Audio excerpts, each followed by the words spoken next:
Hello students, today we will start with our new course Engineering 243 Renewable Energy and Green Technology.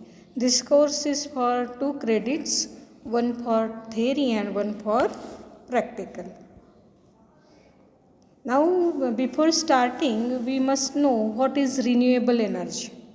Renewable energy means what? Renew means what? Renew means it is continuously converted into new form.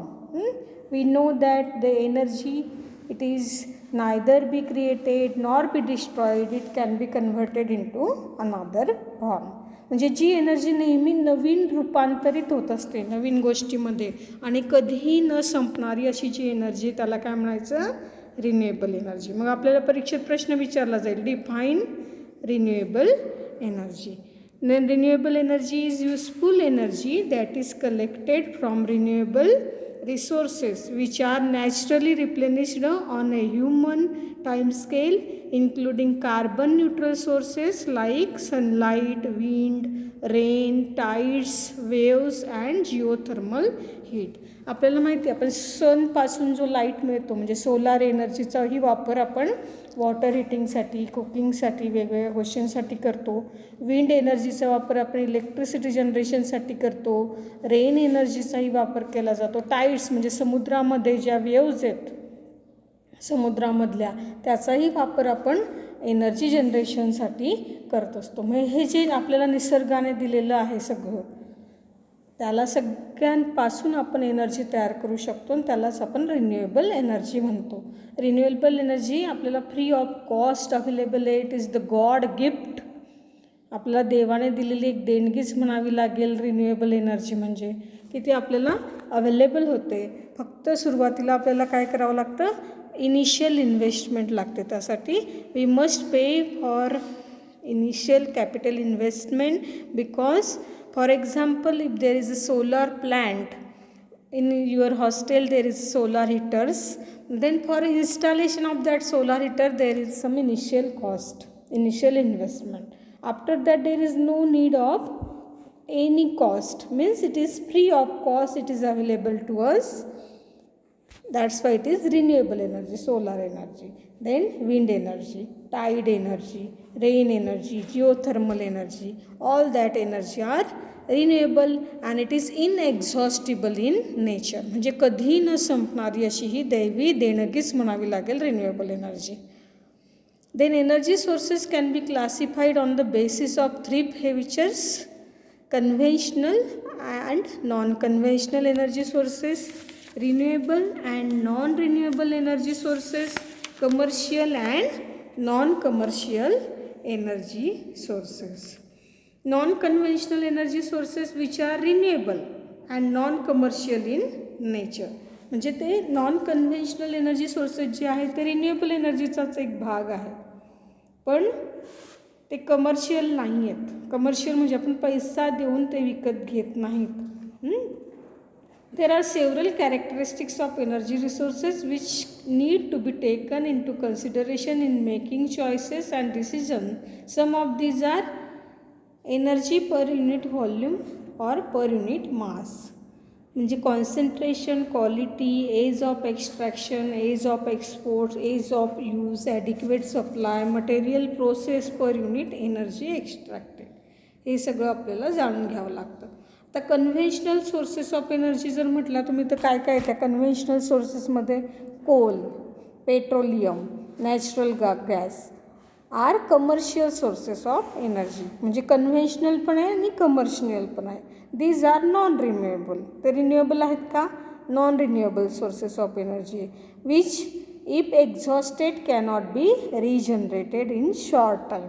जर त्या एनर्जीचा conventional किंवा commercial energy असेल त्याचा जर आपण वापर केला तर ते परत तयार होतात का? आपलं पेट्रोल आहे किंवा कोल आहे, गॅस आहे, तो एकदा संपल्यावर लगेच आपोआप तयार होतो का? शॉर्ट टाईममध्ये नाही होत. म्हणजे ते काय आहे? कन्व्हेन्शनल आहे किंवा कमर्शियल आहे. त्याला आपण पैसे देऊन विकत घेतलं की त्याला कमर्शियल एनर्जी सोर्सेस म्हणतात. मग coal, petroleum and natural gas are commercial sources of energy. These are non renewable sources of energy which if exhausted cannot be regenerated in short time. Their availability quantity wise is limited and is considered very precious. It was observed that liquid fuel used for transportation and LPG for cooking energy will exhausted in our country latest by 2018 and 2028 respectively. म्हणजे हे काही energy sources जे आहेत ते हळूहळू संपायला लागतील. 2028पर्यंत सगळे आपले सोर्सेस संपू शकतात. त्याच्यामुळे आपण जास्तीत जास्त रिन्युएबल एनर्जीवर डिपेंड राहिलं पाहिजे. Means renewable energy if it is exhausted we can regenerate renewable energy in a short time, but we cannot regenerate commercial or conventional sources of energy. If there is a question in examination, enlist energy sources or classify energy sources, then what is your answer?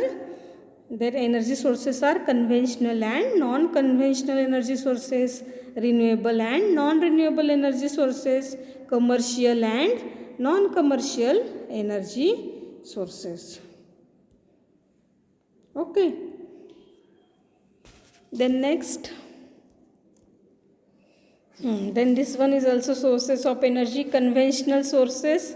In that conventional sources there are two types, commercial and non-commercial. Commercial coal, petroleum, electricity. Non-commercial firewood, straw, dried dungs. हे फायरवूड, straw, dried dunks आपल्याला हे waste आहे की नाही, तुमच्या फील्डमधलं शेतामधलं waste आहे म्हणून त्याला नॉन कमर्शियल म्हटलं आहे. विकत घ्यावं लागतं का आपल्याला? नाही, आपण ते शेतातून गोळा करून आणू शकतो. पण आजकाल हे सुद्धा विकत घ्यावं लागतं आहे आपल्याला, म्हणून ते सुद्धा कमर्शियल होऊ शकतं जर तुम्ही विकत घेतलं तर. पण coal, petroleum, electricity we will pay cost for it, that's why it is commercial sources. Then non-conventional sources are bioenergy, solar energy, wind energy, energy from waste. These are non-conventional and renewable energy sources.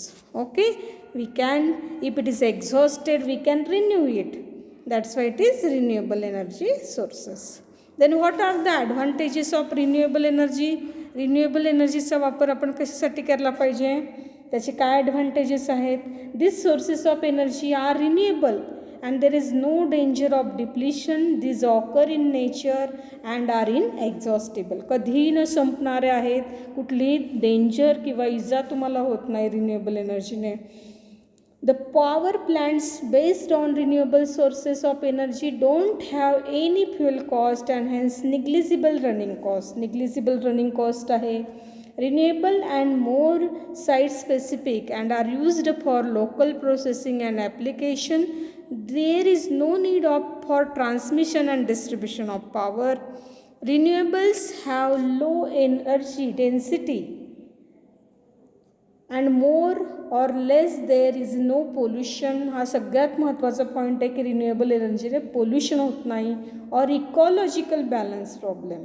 Most of the devices and plants used with the renewables are simple in design and construction, which are made from local material, local skills and local people. आपण कमी खर्चामध्ये जास्तीत जास्त renewable एनर्जीचा वापर करण्यासाठी जे काही plans लागेल, जे काही आपल्याला मशीन लागणार आहे ते तयार करू शकतो. लोकल पीपलच्या साहाय्याने आपण तयार करू शकतो. The use of renewable energy can help to save foreign exchange and generate local employment. The use of renewable energy can help to save foreign exchange and generate local employment. आपण आपल्याला लोकांना रोजगारसुद्धा उपलब्ध करू शकतो, फॉरेन एक्सचेंज वाचवू शकतो. The rural areas and remote villagers can be better served with locally available renewable sources of energy. There will be huge saving from transporting fuels or transmitting electricity from long distances. Then the disadvantages of the renewable energy are low energy density of renewable sources of energy, need large size of plant, resulting in increased cost of delivered energy. Low energy density आहे, कमी energy तयार होते, plant मोठा असतो, त्याच्या सुरुवातीला initial investment आपल्याला जास्त करावी लागते, पण कंटिन्युअस रिन्युएबल एनर्जी जनरेशनने काही वर्षातच ती कॉस्ट भरून निघते. पण कधीकधी तुम्ही बघता की जर सोलार एनर्जीचा विचार केला तर आपल्याला जर पावसाळ्याच्या सीझनमध्ये सनराईज अवेलेबल झाले नाही तर आपली सोलार एनर्जी कमी तयार होते. Intermittency and lack of dependability are the main disadvantage of energy sources. म्हणजे आपल्याला सूर्यकिरणावर अवलंबून राहायचं जर आपण सोलार एनर्जीचा वापर केला तर, विंड एनर्जीचा वापर केला तर विंडवर डिपेंड राहायचं आहे. म्हणजे it is depends on a nature.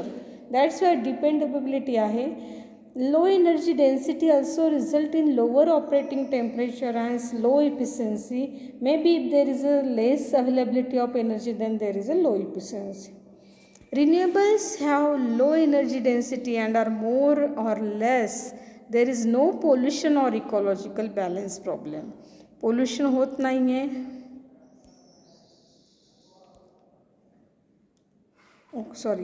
Although renewables are essentially free, there is a definite cost effectiveness associated with the conversion and utilization.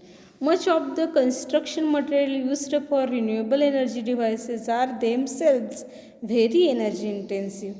The low efficiency of the plant can result in large heat rejection and hence thermal pollution. The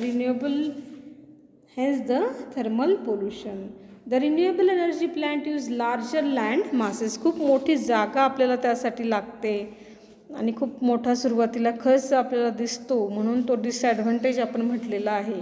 पण हा खर्च काही दिवसातच भरून निघू शकतो जर तो प्लॅन्ट व्यवस्थित चालला आणि आपल्याला फक्त आपल्याला डिपेंड राहावं लागतं नेचरवर. सोलार रेडिएशन्स किंवा विंड किंवा टाईड एनर्जी असेल तर टाईड्सवर. हे डिपेंडेबिलिटी हा एकच मेन डिसॲडव्हान्टेज आहे आणि इनिशियल कॉस्ट जास्त आहे. पण बाकीचे बेनिफिट्स बघितले ना आपण, किती बेनिफिट्स आहेत की ते पोल्युशन होत नाही आहे, फॉरेन एक्सचेंज आपल्याला वाचवता येतो आहे, असे बरेच बेनिफिट्स आपण बघितले. Now new sources of energy. The new sources of energy is available for local exploitation. In many cases autonomous and small power plant can be built to avoid transmission losses. Most prominent new sources of energy are tidal energy. Tidal म्हणजे समुद्राच्या टाईड्सवरती generate होते. Ocean waves, OTC, peat, tar, sand oil, shales, coal, geothermal energy, drought, animals, agricultural residues, etc.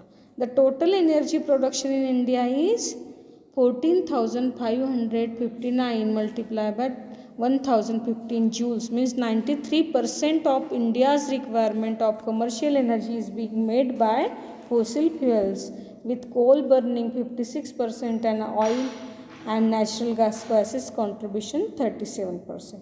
Water power and nuclear power contributing only 7% of total energy production. Comparing the total energy production in India for commercial sources with that of world, it is only 3.5% of the total world production. Now आपण जर जगाचा विचार केला किंवा आपल्या फक्त भारताचा विचार केला तर आपल्याला रिन्युएबल एनर्जी सोर्सेस हे वाढवावे लागतील, जेणेकरून पुढं जे काही कमर्शियल एनर्जी सोर्सेस अवेलेबल होणार नाही आहेत आणि त्याच्यामुळे जो धोका निर्माण होणार आहे तो आपल्याला होणार नाही आहे. आणि आपल्याला रिन्युएबल एनर्जी सोर्सेस जास्तीत जास्त वापरून आपल्या देशाचं भवितव्य हे सुधारता येणार आहे. आता सध्या काय झालेलं आहे, रिन्युएबल एनर्जी सोर्सेसचा वापर हा अत्यल्प आहे, पण तो पुढं आपल्याला वाढवायचा आहे. त्या दृष्टीने हा कोर्स आपल्याकडे आहे आणि त्याची जास्तीत जास्त माहिती ह्या कोर्समधून तुम्हाला होणार आहे. Okay, thank you.